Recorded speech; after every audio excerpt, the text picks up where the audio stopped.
Hi hello students, welcome to CMG education. Okay, so ఈ రోజు before classes లో మనం ఆల్రెడీ ఇంట్రడక్షన్ టు ట్రిగ్నోమెట్రీ గురించి కానీ నెక్స్ట్ అలాగే దాని తాలూకా వీడియోస్ కానీ మనం చూసాం. అంటే ఎక్సర్సైజ్ 8.1 లో ఏముంది అండ్ అలాగే 8.1 తాలూకా ఎగ్జాంపుల్స్ చూసాము. అట్ ద సేమ్ టైం వచ్చేసరికి ఏంటి అంటే 8.2 వచ్చేసరికి ఏంటి చెప్తున్నాం మనం, ట్రిగ్నోమెట్రీ తాలూకా వాల్యూస్. ఓకే, ఆ వాల్యూస్ అనేవి మనకి ఏ విధంగా వచ్చాయో కూడా ముందు బిఫోర్ క్లాసెస్ లో మనం ఆల్రెడీ నేర్చుకున్నాం.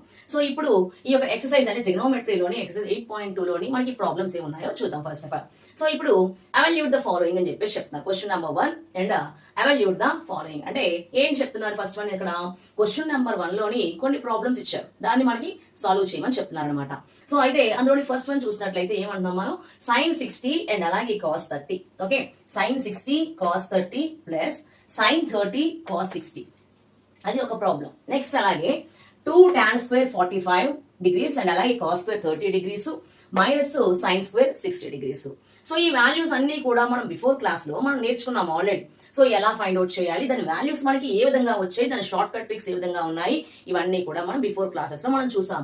ఓకే, సో ఇప్పుడు వచ్చేసరికి ఏంటంటే ఫస్ట్ ప్రాబ్లం చూద్దాం మనం. ఫస్ట్ ప్రాబ్లం ఏముంది ఇక్కడ, sin 60. ఓకే, సో ఇక్కడ sin 60 అన్నాడు. చూడండి ఇక్కడ ఆల్రెడీ మన టేబుల్లోని సైన్ కాస్ తాలూకా వాల్యూస్ ఏంటో మనం డ్రా చేసుకున్నాం. ఇక్కడ ఆల్రెడీ సైన్ లోని 0 value 0, sin 30 value 1/2, sin 45 value 1/√2, sin 60 value √3/2, sin 90 value 1 అని చెప్పేసి తెలుసు. At the same time cos values కూడా మనకు తెలుసు. సో అక్కడ మనం ఏం చేస్తున్నాము, sin 60 అన్నాడు. సైన్ లోని 60 వాల్యూ అనేది ఏముందండి, √3/2. ఓకే, సో ఇక్కడ sin 60 వాల్యూ ఎంత, √3/2. నెక్స్ట్ అలాగే cos 30 అంటున్నాడు కదా, కాస్ లోని 30 వాల్యూ మనకి ఏముంది, ఇదే కదా, cos 30 is equal to also √3/2. Okay, next మధ్యలో ప్లస్ ఉంది, ప్లస్ వేసేసాను. sin 30 అడిగాడు. sin 30 అంటే మనకి ఎంత వచ్చింది value, sin 30 is equal to 1/2. Okay, so ఇక్కడ 1/2. నెక్స్ట్ అలాగే cos 60 అన్నాడు. cos 60కి ఏముందండి, 1/2. cos 60 is equal to 1/2. So ఇక్కడ cos 60 ఈజ్ ఈక్వల్ టు కూడా 1/2 అని వేసేసాను నేను. ఓకే, సో ఇప్పుడు చూసినట్లయితే √3/2 అని చెప్పేసి అంటున్నాం మనం. అంటే రెండింటికి మధ్యలో మనకి ఏముందండి, ఇంటూ ఉన్నట్టే. ఓకే, సో √3 ఇంటూ √3 మనకి ఏమవుతుంది, √3 హోల్ స్క్వేర్ బై 2 ఇంటూ 2 ఏమవుతుంది, 2 స్క్వేర్ అంటే 4. ఓకే, ప్లస్ 1 ఇంటూ 1 1 బై 2 2 మళ్ళీ ఇక్కడ ఏమవుతుంది 4. 2 ఇంటూ 2 4. సో ఇక్కడ స్క్వేర్ కి రూట్ కి క్యాన్సల్. ఇంకా ఏం మిగిలింది ఇక్కడ, 3/4 ప్లస్ 1/4. 3/4 ప్లస్ 1/4. సో ఇప్పుడు మనం ఎల్సిఎం చేసినట్లయితే రెండు కామన్ గా ఉన్నాయి కాబట్టి కింద డినామినేటర్స్ అనేవి సో ఇక్కడ వేసేసుకున్నాం 4 అండ్ అలాగే 3 ప్లస్ 1. ఓకే, 3 ప్లస్ 1 ఎంత, 4. 4/4 ఈజ్ ఈక్వల్ టు మనకి ఏం మిగిలింది 1 అనమాట. అంటే sin 60 cos 30 plus sin 30 cos 60 value మనకి ఏమొచ్చిందండి, 1 అనేది వచ్చింది. ఓకే, సో ఇప్పుడు ఈ ప్రాబ్లం చూద్దాం. ఇక్కడ 2 tan square 45 degrees, cos square 30 degrees, sin square 60 degrees అన్నాడు. ఇప్పుడు మనకు ఆల్రెడీ తెలుసు ఏంటి అంటే tan లో 45 వాల్యూ మనకి ఏమొస్తుంది అని చెప్పేసి. సపోజ్ ఇక్కడ tan వాల్యూస్ రాస్తున్నాం. tan లో 45 చూడండి, ఇది 45 degrees. ఓకే, 45 degrees చూస్తే sin లో 1/√2, cos లో కూడా 1/√2 ఉంది. tan అంటే మనకి ఏంటి, sin బై cos కదా. సో రెండు పోయినట్లయితే మనకి ఏమొస్తుందండి, ఈక్వల్ టు 1 అనమాట. అంటే tan 45 వాల్యూ మనకి ఏమొచ్చింది 1. సో ఇక్కడ 2 ఇంటూ tan 45 వాల్యూ 1 కదా, 1 వేసేసాను. స్క్వేర్ ఉంది కాబట్టి స్క్వేర్ అప్లై చేశాను. ఓకే, ప్లస్ ఇంకా ఇక్కడ ఏముంది, కాస్ స్క్వేర్ 30 degrees అంటే కాస్ 30 వాల్యూ మనకి ఏముందండి, కాస్ లో ఇక్కడ ఉంది, 30 వాల్యూ ఇక్కడ ఉంది. ఏముంది ఇక్కడ, √3/2. ఓకే, పైన స్క్వేర్ ఉంది కాబట్టి స్క్వేర్ ని అప్లై చేశాను. మైనస్ sin స్క్వేర్ 60 కదా, అంటే sin 60 వాల్యూ ఏముంది ఇక్కడ, sin 60 వాల్యూ కూడా √3/2 ఉంది, పైన స్క్వేర్ ఉంది కాబట్టి స్క్వేర్ వేసేసాను. ఓకే, సో ఇప్పుడు చూసినట్లయితే ఓకే, సో ఇక్కడ ఏమొస్తుందండి, 2 ఇంటూ 1 స్క్వేర్ అంటే ఎంత, 1. ఓకే, సో ఇప్పుడు చూసినట్లయితే స్క్వేర్ కి రూట్ కి క్యాన్సల్. ఇప్పుడు ఈ యొక్క స్క్వేర్ అనేది మొత్తానికి వర్తిస్తుంది కాబట్టి √3 కి స్క్వేర్ ఉంటుంది, 2 కి స్క్వేర్ ఉంటుంది. ఓకే, ఇక్కడ కూడా √3 కి స్క్వేర్ ఉంటుంది, 2 కి స్క్వేర్ ఉంటుంది. ఓకే, అలా సపరేట్ చేసినా ఓకే, లేదు అలా చేయలేము. ఇంకా ఈజీగా స్టెప్ చూసినట్లయితే ప్లస్ √3/2 హోల్ స్క్వేర్, ఇక్కడ మైనస్ √3/హోల్ స్క్వేర్ అని చెప్పేసి అంటున్నాం. రెండు ఈక్వల్ టర్మ్సే. ఒకటి పాజిటివ్ ఇంకోటి నెగటివ్. ఓకే, ఇక్కడే మనం క్యాన్సిల్ చేసేసినా సరే దాని వాల్యూ అక్కడ మనకి ఏమీ ఉండదు అనమాట. సో ఇక్కడ 2 into 1 ఇక్కడ ఏమొస్తుందండి, ఈ రెండు క్యాన్సిల్ అయిపోయాయి అనుకోండి, ఇంకా ఏం మిగులుతుంది, అక్కడ ఏమీ మిగలదు. So 2 into 1 is equal to 2 అనమాట. ఇది మనకి దీని తాలూకా ఆన్సర్. ఓకే, ఇప్పుడు క్వశ్చన్ నెంబర్ 1 లోని థర్డ్ ప్రాబ్లం చూద్దాం. థర్డ్ ప్రాబ్లం ఏమి ఇచ్చాడు, cos 45 degrees by secant 30 plus cosecant 30. ఇప్పుడు మనం రెండు ప్రాబ్లమ్స్ లో కూడా సైన్ కాస్ టాన్ వాల్యూస్ చూసాం కదా. సో ఇప్పుడు ఏంటి అంటే సీకెంట్ అండ్ అలాగే కోసికెంట్ తాలూకా వాల్యూస్ అనేవి చూద్దాం ఇప్పుడు. సో సపోజ్ చూసినట్లయితే వాల్యూస్ చూడండి, cos 45 అంటున్నాడు. సో కాస్ లోని 45 వాల్యూస్ ఎక్కడ వచ్చింది, 1/√2. ఓకేనా, సో ఇక్కడ 1/√2 వేసేసాం బై సీకెంట్ 30 అంటున్నాడు. సో ఇక్కడ చూడండి సీకెంట్ లో 30 డిగ్రీస్ ఏముంది, 2/√3 ఏముంది, 2/√3. సో ఇక్కడ 2/√3 ప్లస్ కోసికెంట్ లో 30 డిగ్రీస్ అన్నాడు. ఓకే, కోసికెంట్ వాల్యూస్ లోని 30 డిగ్రీస్ ఏముందండి, 2. ఓకే, కోసికెంట్ లో 30 డిగ్రీస్ ఏముంది, 2. సో ఇక్కడ ఏం చేశారు, 2 అనేది వేసేసాం.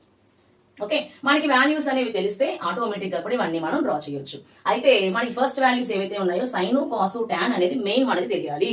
ముందుగా తెలియాల్సింది ఏంటి అంటే సైన్ వాల్యూ తెలియాలి. ఈ సైన్ తరగ వాల్యూ ముందే మనం చెప్పుకున్న షార్ట్ ట్రిక్ అనేది ఏ విధంగా వాల్యూస్ గుర్తుపెట్టుకోవాలి అని చెప్పేసి దాన్ని బేస్ చేసుకుని మిగతా అన్ని వాల్యూస్ కూడా మనం డిరైవ్ చేయొచ్చు. ఓకే, సో ఇప్పుడు ఈ వాల్యూస్ అనేవి మనం రాసాం కాబట్టి సో ఇప్పుడు చూడండి ఇక్కడ ఏమొస్తుంది, 1/√2 అనేది ఉంది, 1/√2.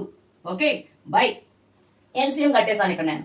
ఎల్సిఎం ఏమొస్తుంది, √3 అనేది ఎల్సిఎం అనేది వస్తుంది, √3 అనేది ఎల్సిఎం వస్తుంది బై ఇక్కడ ఏముంది, ఇక్కడ 2 అనేది అలాగే ఉంది, 2 ప్లస్ ఇక్కడ ఏమీ లేకపోతే 1 ఉన్నట్లు. ఓకే, ఇక్కడ ఏమొస్తుంది, 2√3 అనేది వస్తుంది, 2√3 అనేది వస్తుంది. సో ఇక్కడ క్రాస్ మల్టిప్లికేషన్ ఇదంటే ఇదంతా కూడా పైకి వెళ్తే క్రాస్ మల్టిప్లికేషన్ అవుట్ చేసినట్లయితే మనకి ఏమొస్తుంది, ఫ్రాక్షన్ అనేది రివర్స్ అవుతుంది. ఓకే, అప్పుడు 1/√2 ఇంటూ ఇక్కడ ఏమొస్తుందండి, √3/2 ప్లస్ 2√3 వస్తుంది. ఓకే, సో ఇప్పుడు చూసినట్లయితే ఏమొస్తుంది, ఇక్కడ మనం ఈ యొక్క √2 తోని మనం లోపలికి మనం మల్టిప్లికేషన్ చేద్దాం. ఓకే, ఏముంది ఇక్కడ √3 బై ఇక్కడ ఇదంతా కూడా మల్టిప్లికేషన్ లోనే ఉన్నట్లు. ఓకే, అప్పుడు √2 ఇంటూ 2 ఏమవుతుంది, 2√2. నెక్స్ట్ మధ్యలో ప్లస్ ఉంది, ప్లస్ అలాగే వేసేసాను, √2 √3 అంటున్నాను నేను. ఓకే, √2 √3. సో ఇక్కడ చూడండి √2 ఇంటూ √3 రెండు రూటుల్లోనే ఉన్నాయి కాబట్టి సో √2 ఇంటూ √3 ఏమవుతుంది, 2 3 ఎంత 6. సో అందువల్ల √6 అని చెప్పేసి రాస్తున్నాను. ఇంకా పక్కన ఇంకా ఏముంది, 2 అలాగే ఉంది అండ్ అలాగే √6 అని చెప్పేసి అంటున్నాను. ఓకే, 2√2 ప్లస్ 2√6 అనేది వచ్చింది, పైన ఏముంది, √3 అనేది ఉందన్నమాట. సో ఇప్పుడు నేను ఏం చేస్తున్నానంటే ఇక్కడ ఏవైతే టర్మ్స్ ఉన్నాయో దీనికి ఆపోజిట్ సైన్ అనేది మనం తీసుకొని ఫ్రాక్షన్ అనేది చేస్తాం, మల్టిప్లికేషన్ చేస్తాం అనమాట. సో ఇక్కడ ఏమొస్తుంది, √3/2√2 ప్లస్ 2√6 ఇంటూ ఓకే ఏం తీసుకోవాలి ఇక్కడ, 2√2 మైనస్ 2√6. ఓకే, బై ఇక్కడ కూడా ఏమొస్తుంది, 2√2 మైనస్ ఏమొస్తుందండి, 2√6 అనేది వస్తుంది, 2√2 మైనస్ 2√6 అనేది వస్తుంది అనమాట. సో ఇప్పుడు ఏవైతే ఉన్నాయో మనం యాజ్ ఇట్ ఈస్ గా అలాగా రాసుకుందామా. ఓకే, చూడండి ఇక్కడ ఏముంది, ఇక్కడ √3 అనేది ఉంది, √3 ఇంటూ ఏముంది ఇక్కడ 2√2 మైనస్ 2√6. ఓకే, కింద ఏముంది ఇక్కడ a plus B into a minus B రూపంలో ఉంది, a plus B into a minus B రూపంలో ఉందన్నమాట. సో ఇప్పుడు ఏం చేస్తాం మనం, దీన్ని a² మైనస్ b² కింద రాసుకోవచ్చు కదా. అంటే 2√2 whole square minus 2√6 whole square కింద మనం రాసుకోవచ్చు. ఓకే, సో నెక్స్ట్ స్టెప్ లో చూసినట్లయితే ఇక్కడ మనకి ఇంకా ఏమొస్తుంది, ఈ యొక్క √3 తోని లోపలికి మల్టిప్లికేషన్ చేస్తాను ఇక్కడ నేను. సో ఇక్కడ చూడండి √2 అనే టర్మ్ ఉంది, √2 అనే టర్మ్ ఉంది, √3 అనే టర్మ్ ఉంది, √6 అనే టర్మ్ ఉంది. అంటే రూట్లో ఉన్న టర్మ్స్ అనేవి రూట్లో ఉన్న టర్మ్స్ కి మల్టిప్లికేషన్ చేస్తాం అనమాట. సో ఇక్కడ ఫస్ట్ స్టెప్ పైన చూసినట్లయితే ఏమొస్తుంది, 2 ఇంటూ √2 ఉంది, √3 తోని మల్టిప్లికేషన్ చేస్తున్నాం కాబట్టి ఇంటూ 3. ఓకే, నెక్స్ట్ అలాగే మైనస్ 2 అలాగే ఉంచాను. ఇక్కడ కూడా మనకి ఏమొస్తుంది, √ఓవర్ ఆల్రెడీ 6 ఇక్కడ ఉంది, √3ని మళ్ళీ లోపలికి మల్టిప్లికేషన్ చేస్తున్నాం కాబట్టి √3. అర్థమైందా, ఈ √3 తోని లోపలికి మనం మల్టిప్లికేషన్ చేసేసాం, లోపలికి వెళ్ళింది. సో బై ఇంకా ఏం మిగిలింది ఇక్కడ, ఈ యొక్క స్క్వేర్ మొత్తానికి వర్తిస్తుంది కాబట్టి 2² ఏమవుతుంది, 4. ఓకే, అండ్ అలాగే స్క్వేర్ కి రూట్ కి క్యాన్సిల్ అయితే ఇంకా ఏం మిగులుతుంది, 4 ఇంటూ 2. ఓకే మైనస్ 2 స్క్వేర్ మళ్ళీ ఏమవుతుంది 2 square is equal to 4 and అలాగే స్క్వేర్ కి రూట్ కి క్యాన్సిల్ అయితే మళ్ళీ ఏం మిగులుతుంది 6 అనేది మిగులుతుంది 4 ఇంటూ 6 ఓకే సో ఇప్పుడు వచ్చేసరికి 2 ఇంటూ రూట్ ఓవర్ ఇక్కడ ఏం మిగిలిందండి 2 రూట్ 6 అండ్ అలాగే మైనస్ 2 రూట్ ఏముంది ఇక్కడ 6 3 ఎంత 18 6 3 ఎంత 18 సో ఇక్కడ బై ఓకే 4 2 ఎంత 8 4 2 8 మైనస్ 4 6 ఎంత 24 4 6 ఎంత 24 సో ఇప్పుడు మనం తీసివేస్తే ఎంత వస్తుందో చూద్దాం సో ఇక్కడ రెండింటిలో నుంచి 2 అనే దాన్ని బయట తీస్తున్నాను నేను ఓకే సో 2 ని బయట తీసేస్తే ఇక్కడ ఇంకా ఏం మిగిలింది ఇక్కడ రూట్ 6 మైనస్ రూట్ 18 అనేది మిగిలింది ఓకే సో మైనస్ ఇక్కడ ఇంకా ఏం మిగిలింది 8 మైనస్ 24 కదా అంటే 24 లో నుంచి 8 తీస్తే మనకి ఎంత వస్తుంది 16 అయితే ఇక్కడ పెద్ద నెంబర్ కి సింబల్ ఏముంది ముందు మైనస్ ఉంది కాబట్టి మైనస్ 16 అనమాట సో ఇక్కడ 2 ని 2 8 16 కాబట్టి 8 వస్తుంది ఓకే సో అప్పుడు root 6 minus root 18 by okay minus 8 వచ్చింది సో మైనస్ 8 అనేది ఉంది కదా అప్పుడు ఏం చేస్తాను ఇక్కడ నేను మైనస్ సైన్ పోవాలంటే మొత్తం టర్మ్ అంతటిని కూడా మైనస్ తోని మనం మల్టిప్లికేషన్ చేసినట్లయితే ఏమొస్తుంది ఇక్కడ పాజిటివ్ టర్మ్ నెగిటివ్ అవుతుంది నెగిటివ్ టర్మ్ పాజిటివ్ అనేది అవుతుంది సో అప్పుడు రూట్ 18 మైనస్ రూట్ 6 బై 8 అనేది మిగులుతుంది ఈ యొక్క రూట్ 18 ని మళ్ళీ మనం ఎలా రాసుకోవచ్చు రూట్ 6 రూట్ 3 కింద రాసుకోవచ్చు ఇలా అయినా సరే వదిలేసుకోవచ్చు ఓకేనా